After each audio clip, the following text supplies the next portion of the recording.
Tonton video ini sampai selesai agar Anda tidak gagal paham.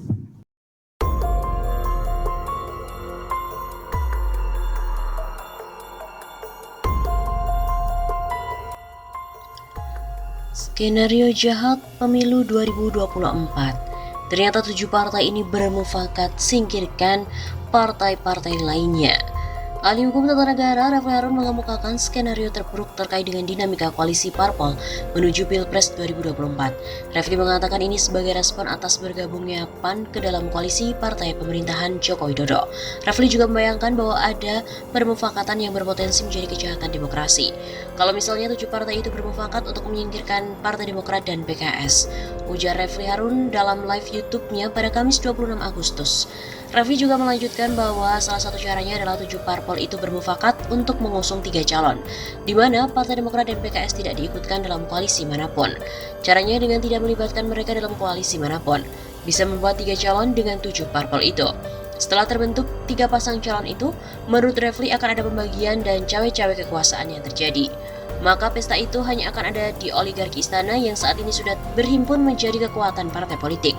Ini berpotensi menjadi kejahatan demokrasi.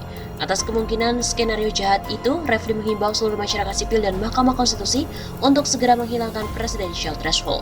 MK, kalau memang bersumpah bertanggung jawab memberikan keadilan berdasarkan ketuhanan yang Maha Esa, seharusnya tidak menghapuskan presidential threshold, tegas Refli.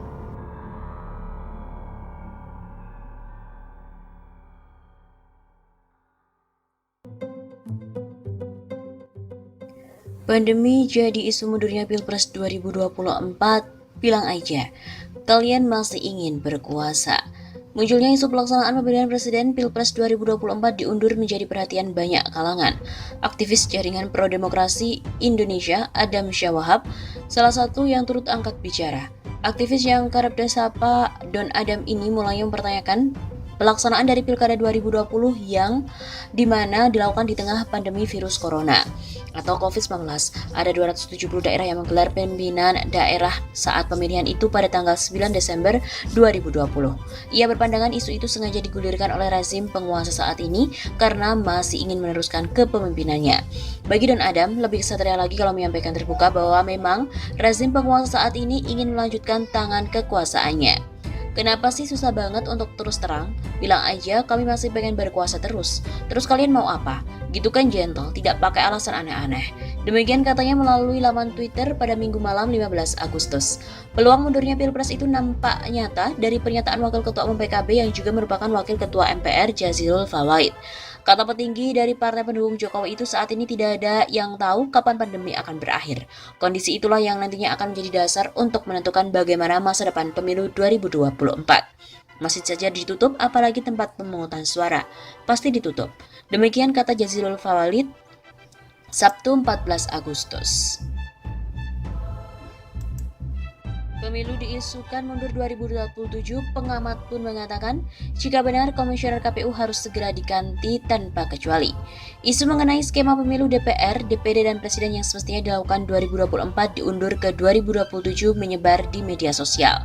Sedangkan untuk pemilu DPRD dan Pilkada tetap digelar 2024. Menyikapi hal itu, pengamat politik Deddy Kurniasyah menyampaikan jika keputusan tersebut karena penyelenggara pemilu yakni KPU tidak mampu melakukan pemilu, maka menurutnya tak masalah jika diundur hingga 2027. Memajukan pemilu ke 2027 tidak jadi persoalan selama memang keputusan itu jujur.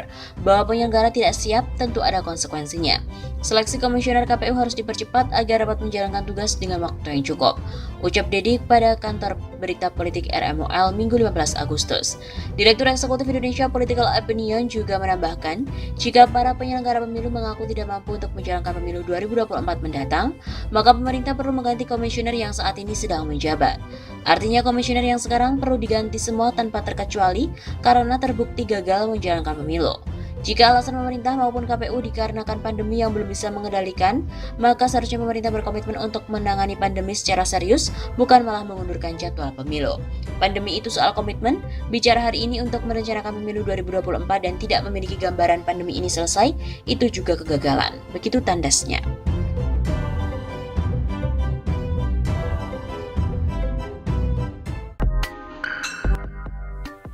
Terungkap 3 skenario pilihan andai saja Presiden Jokowi turun dari tahta. Kondisi kehidupan sosial dan ekonomi masyarakat yang masih belum cukup untuk dikatakan baik memunculkan desakan agar Presiden Joko Widodo turun tahta. Berbagai skenario pun bermunculan terkait bagaimana jalannya pemerintahan selanjutnya jika andai Jokowi benar-benar turun dari jabatan. Pakar kebijakan publik Amir Hamzah menyebut skenario utama yang sangat mungkin terjadi adalah naiknya Ma'ruf Amin menjadi presiden. Setelah Jokowi mundur, ada beberapa alternatif.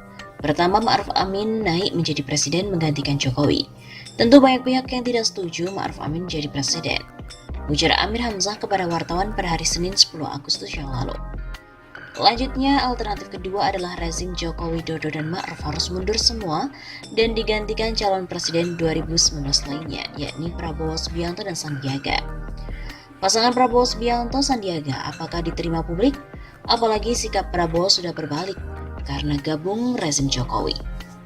Alternatif ketiga, setelah Jokowi mundur, kata dia adanya kabinet presidium di mana dalam jangka waktu 1-1,5 tahun untuk mempersiapkan pemilu.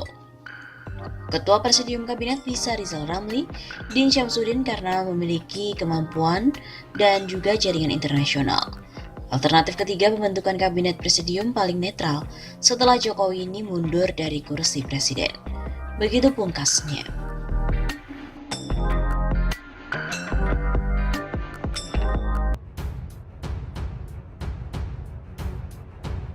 Pimpinan MPR mengungkap ada wacana presiden 3 periode dan setiap periodenya adalah 8 tahun. Wakil Ketua MPR RI, Jazilul Fawait, mengatakan perubahan periodisasi masa jabatan presiden dari 2 periode menjadi 3 periode dapat mengubah konstelasi politik nasional. Hal itu disampaikan Jazilul saat menjadi narasumber dalam acara Ngaji Kebangsaan dengan tema membaca aspirasi warga Nahdliyin dan nasionalis pada Pilpres 2024. Secara virtual yang digelar oleh Forum Cendekiawan Muslim Muda (FCMM) pada hari Kamis. Kalau perubahan muncul Pilpres 2024, beda cara bacanya karena Pak Jokowi bisa maju lagi. Mudah-mudahan konstitusi tidak ada perubahan terkait dengan masa jabatan presiden, sebab itu luar biasa dampaknya, efeknya terhadap partai politik untuk menyongsong Pilpres 2024, kata Jazilul. Wacana yang beredar di ruang publik saat ini lanjutnya adalah perubahan periodisasi masa jabatan presiden dari 2 periode jadi 3 periode serta menjadi 8 tahun setiap periodenya. Menurut pria yang akrab disapa Gus Jazil ini, hingga saat ini belum ada pengajuan resmi ke MPR soal wacana itu. Ini santer juga isu amandemen undang-undang. Terus saya sampaikan, sampai hari ini di MPR yang sedang dikaji hanya soal memasukkan pokok-pokok haluan negara. Kalau soal usul perpanjangan masa jabatan presiden belum ada secara resmi. Karena sampai hari ini belum ada pengujian secara resmi ke MPR, secara konstitusi Jokowi tidak bisa maju lagi sebagai capres pada pemilu mendatang. Ia mengutarakan bahwa banyak tokoh yang punya hak konstitusional untuk jadi presiden.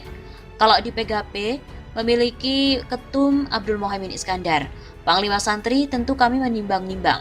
Berpikir serius memohon masukan Forum Cendekiawan Muslim Muda. Apakah sudah waktunya maju atau ada saran-saran yang bisa kami terima? Begitu kata Gus Jazil. Gus Jazil juga mengatakan bahwa hanya PDIP yang memiliki peluang untuk mengusung sendiri. Namun karena Indonesia yang majemuk ini, kemungkinan PDIP tidak akan mengusung sendirian, karena untuk mengatur bangsa sebesar ini masa sendirian. Karena ada Pilpres 2024, kemungkinan juga tidak ada calon petahana, partai politik memiliki tugas untuk mencari sosok yang mampu memberikan harapan baru untuk mengatasi keadaan saat ini. Ia mengaku belum bisa membaca apakah pada tahun 2024 pandemi sudah selesai. Masalahnya, banyak yang mengatakan pandemi turun Juli ini tetapi justru meningkat. Pilpres 2024 akan dibayang-bayangi oleh dampak dari pandemi.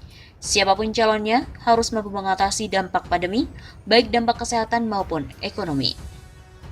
Terkait dengan isu politik, aliran sesuai dengan tema yang dibahas dalam webinar tersebut, Jazilul juga mengatakan bahwa pasca reformasi politik aliran mulai mengendur.